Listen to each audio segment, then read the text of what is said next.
The Galactic Council had gathered in the shining spires of Valora, their eyes cold and unyielding as they passed judgment on a species that had reached beyond its place.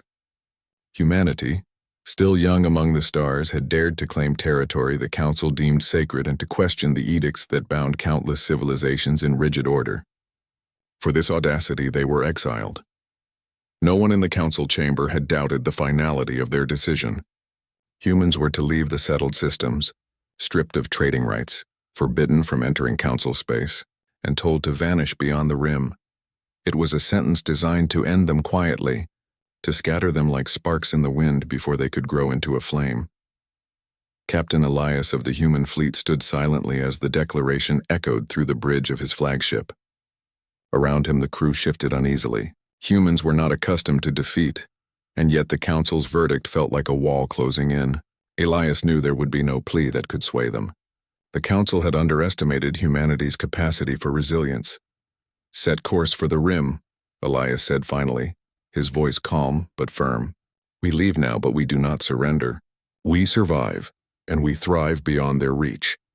The fleet launched, leaving the known territories behind. As the stars streaked past, the humans faced uncertainty and isolation, but also freedom. Without the Council's rules weighing them down, they could explore, innovate, and prepare for a future that no alien power would dictate. On the first exoplanet, they claimed, a world of jagged mountains and deep blue seas, the humans began to build. Settlements grew quickly, not from grandiose designs, but from necessity and determination.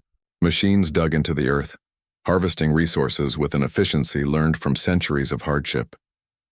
Farms and factories rose side by side, and the settlers discovered that survival forced ingenuity in ways no council could legislate. Among the humans was Mara, a scientist who had spent her life studying stellar energy. She proposed capturing energy directly from the stars orbiting their new system, a task considered too ambitious by older civilizations. Others doubted it could be done without council approval or their technologies, but Mara insisted. "We are no longer bound by their limits," she said. "We can build what we need, the way we need it." Within a decade, humanity had established thriving colonies on 3 planets in the system.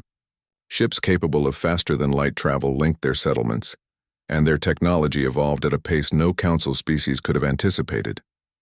The isolation that had been meant to stifle them became the crucible in which they were forged. The Galactic Council, observing from afar, began to notice anomalies. Ships appearing where none had been expected, trade routes bypassed by unknown vessels, and messages carried by electromagnetic pulses that no council code could intercept. Whispers of human resilience began to circulate among the delegates. Some suggested that the exile had only strengthened them, but pride and fear kept the council from considering direct intervention. Elias convened a council of his own, not of nations but of ships, leaders, and visionaries. "The council thought they could scatter us," he said, "but they have given us a gift. We have a chance to show that humanity is more than the sum of its challenges.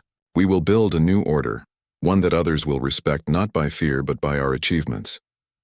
Mara unveiled her latest project, a vast network of energy collectors in orbit around the system's star. The network could provide power beyond imagination, enough to fuel entire planets and fleets. It was the key to humanity's next step, a demonstration that exile had only made them stronger. By the 50th year after exile, humanity had become a force unmatched in its corner of the galaxy. Colonies spanned dozens of systems, each one self-sufficient but linked by the warp network that humanity had mastered. Their fleets were not only powerful but adaptable, designed for exploration, defense, and scientific discovery. The humans did not attack other species without cause, but those who threatened their freedom learned quickly that humanity did not forget. The Council attempted to reach out, first through envoys and then through emissaries, but they were met with silence. Humanity had no need for negotiation under threat, only under mutual respect. The galaxy was watching, and slowly, the whispers of human ingenuity and determination became a chorus that could not be ignored.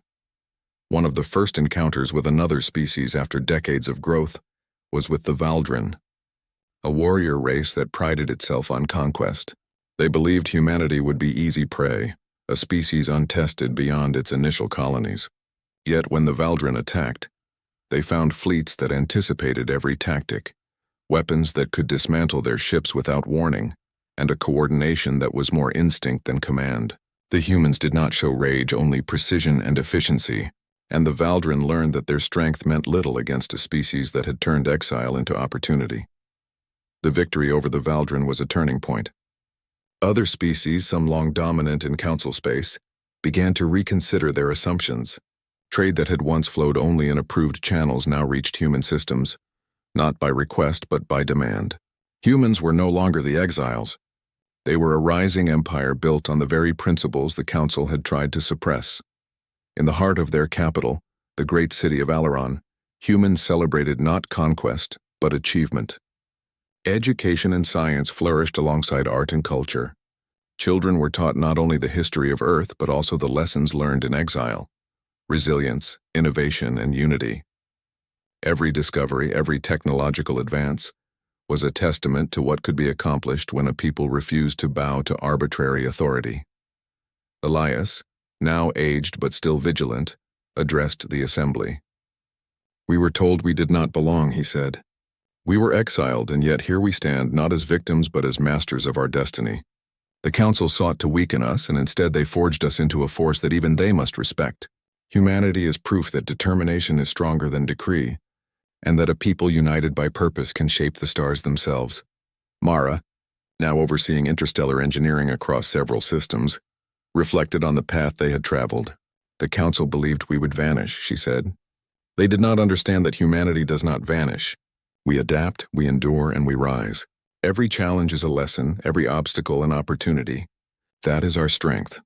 As decades passed, humanity expanded further, not by conquest alone, but through alliances, trade, and shared knowledge. Systems once hostile to outsiders sought human guidance in technology, medicine, and infrastructure. The empire that arose was not built on oppression, but on excellence, on the idea that a species could earn respect by demonstrating its worth rather than demanding it. The council watched, some with envy, some with caution, as humanity's influence grew. Attempts to reassert control were met not with hostility, but with negotiation on human terms. It was a subtle dominance, one that relied on capability rather than fear. The exiled humans had become the standard by which others measured progress. On the outer edges of human space, colonies reached worlds previously thought uninhabitable. Terraforming and life support innovations allowed humans to flourish where others would have perished. Each success was a statement. Exile had not destroyed them. It had freed them from the limitations imposed by the council. When the first message was sent back to Valora, it was not a plea or a warning, but an invitation. Humanity offered knowledge, technology, and guidance to those willing to meet as equals. The council received it with unease, understanding for the first time that they had underestimated a species capable of surpassing them. Humanity's empire became a beacon, a proof that resilience, intelligence, and unity could overcome exile and adversity. From the ashes of rejection, they built not just colonies or fleets, but a civilization that others would aspire to emulate. The galaxy came to recognize that humans were not merely survivors. They were leaders forged by challenge and honed by purpose. And so, the story of humanity spread among the stars. Exiled by decree, they had created a mighty empire, one that no council could suppress and no species could ignore.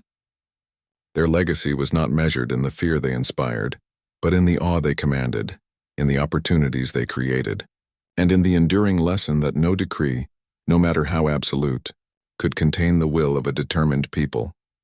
Years later, when new species arose in the galaxy and looked back on history, they learned of the humans who had been cast aside and had returned not to beg for recognition, but to shape the cosmos. Humanity's empire was not born of vengeance, but of vision, and that vision endured, brighter than any star and stronger than any chain. The council's decision had been intended to end them, but in exile humanity had discovered its true power. Each ship, each city, each breakthrough was a testament to what could be achieved when a people refused to be broken. And as the stars stretched endlessly before them, humans knew that the galaxy was no longer a place that could confine them. It was a canvas for their ambition, and their empire was only beginning. The humans who had once faced exile now looked upon the stars with quiet confidence. They had been underestimated, dismissed, and cast away, yet they had emerged triumphant. Their empire was not merely a collection of worlds. It was the embodiment of their spirit, a force forged by exile and a promise that no species, no count,